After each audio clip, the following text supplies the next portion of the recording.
Hello friends, hope you are good. This is our lecture number 10 of unit number 6. In the previous lecture, we have seen about the man-machine working environment and the general ergonomic consideration. In this lecture, we are going to see aesthetic considerations, in which we are going to throw a light on importance of aesthetics in design, then general guidelines in aesthetic designs and the aspects of aesthetic designs. So let's get started.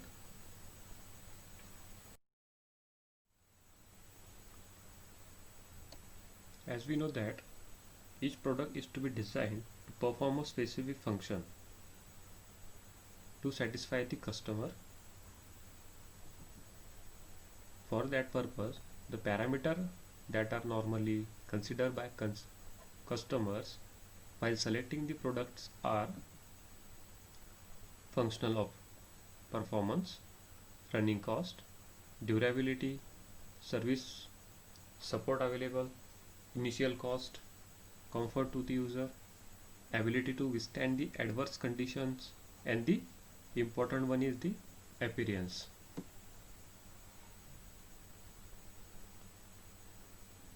In a present days of a buyer market with a number of products available in the markets, these are having most of the parameters identical. The appearance of the product is often a major factor in attracting the customers. This is particularly true for the customers. Durables like automobile, domestic refrigerator, television sets, music systems, and many more other products.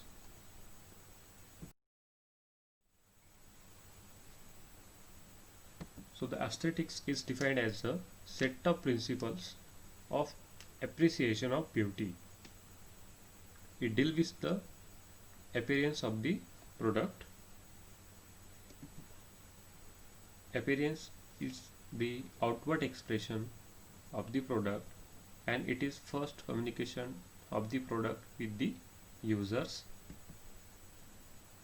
In growing importance of the aesthetic quality of the product, design has given rise to separate discipline, and it is known as industrial design.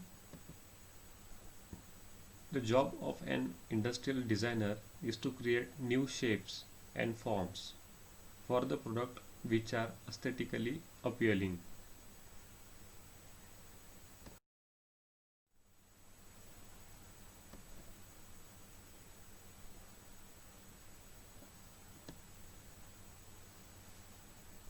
Then we have some guidelines in aesthetic design.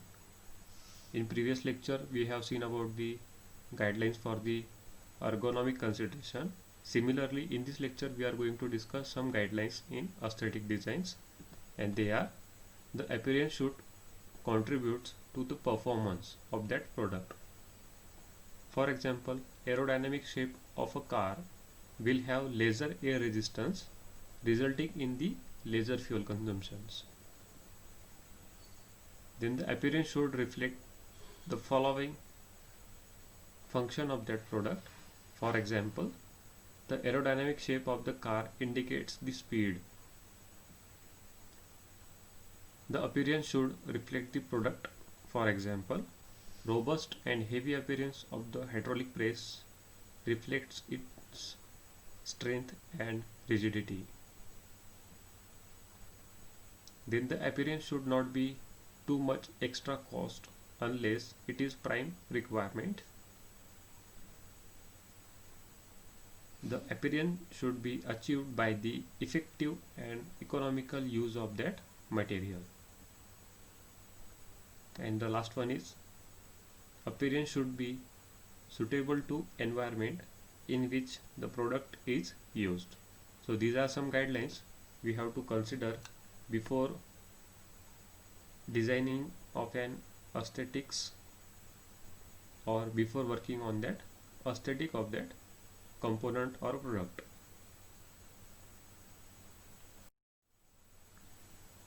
Then we have some aspects of aesthetic designs.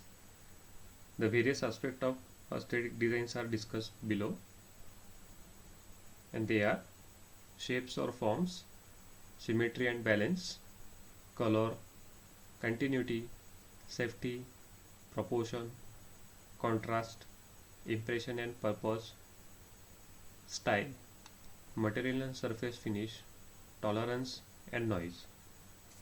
Let's discuss these in one by one. The first one is shape or form. There are 5 basic shapes of that product, namely step, taper, shear, streamline and the sculpture. The external shape of any product is based on the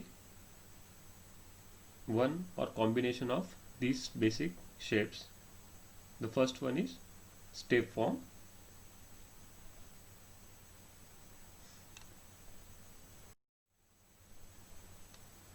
Please note this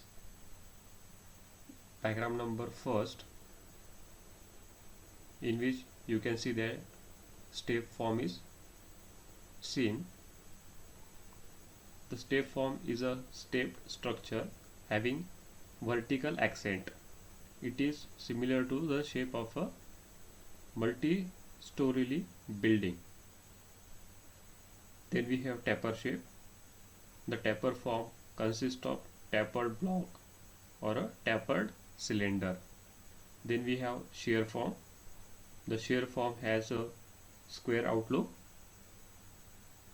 Then we have streamline form.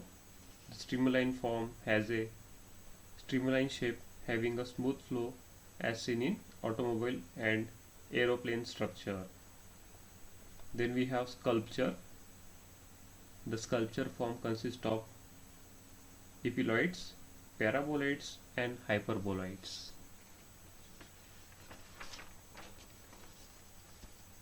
The next aspect of design is symmetry and the balance.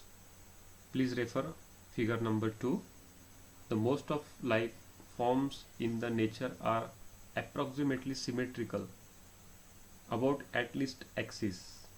The human eye is thus conditioned to see the things in symmetrical form and tends to reject asymmetrical shape as ugly. Hence, in many products, similarity about at least one axis improves the aesthetics of that product. However, whenever functional requirement depends asymmetry, balance in the proper improves the aesthetic feelings. In figure B, you can see that the first one is symmetrical, the second one is asymmetrical and unbalanced, and the third one is asymmetrical but balanced. Then we have another aspect, that is color. Color is one of the major contributors to the aesthetics appeal of the product. Colors are linked with different moods and conditions. The selection of color should be compatible with the conventions. Morgan suggests the following color code. For example, red, which means danger or hot. Then we have orange color, it is possible danger. Then we have yellow color, which shows the caution. Then we have green color, which shows the safe. Also we have blue color, which shows the cold, and many more. Then we have another aspect is continuity. A product which has good continuity of elements is aesthetically appeal. For example, a fillet radius at the change of cross section edge add the continuity to the product and hence improves the appearance. You can see in the figure number 4.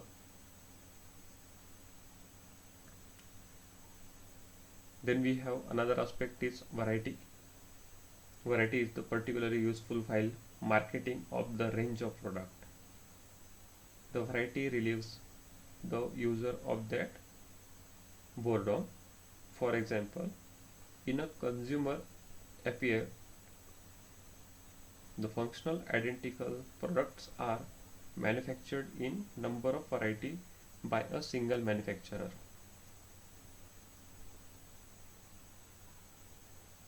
Then we have proportion. Please note figure number 5. Proportion is concerned with the relationship in size between connection items or elements of items. The products which is out of proportion is not aesthetically pleasing. You can see in here in figure 5a there is a poor appearance, but in figure 5b there is a better appearance for that spanner.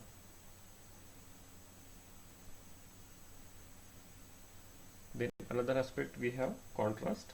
Contrast is a distinction between the adjacent element of the product which have clearly different characteristics and functions. The contrast improves the appearance of that product. Then we have impression and purpose. The product not only shows look nice but also should look as if it will work. The product should give the impression of satisfactory performance or purpose. The taper shape gives the impression of strength and stability in shown figure number 3. Similarly, the streamline shape gives the impression of speed. Then we have another aspect is style. Style is a visual quality of the product which set it apart from the rest of the functional identical products. The good style will skillfully reflect a current public mood. Then we have material and surface finish. The material and surface finish of the product contributes significantly to the appearance. The material like stainless steel gives better appearance than the cast iron, plain carbon steel or low alloy steel.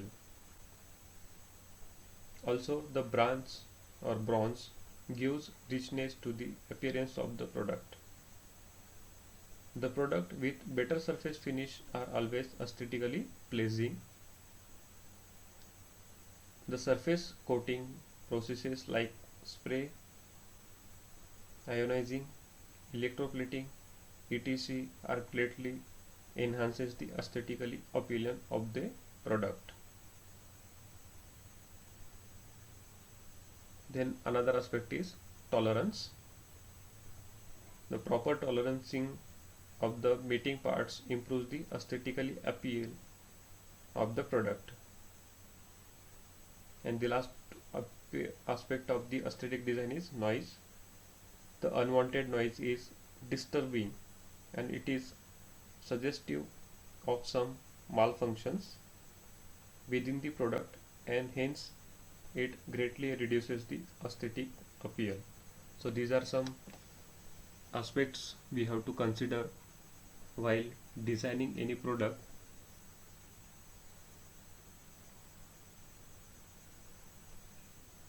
So more or less this is all about today's lecture.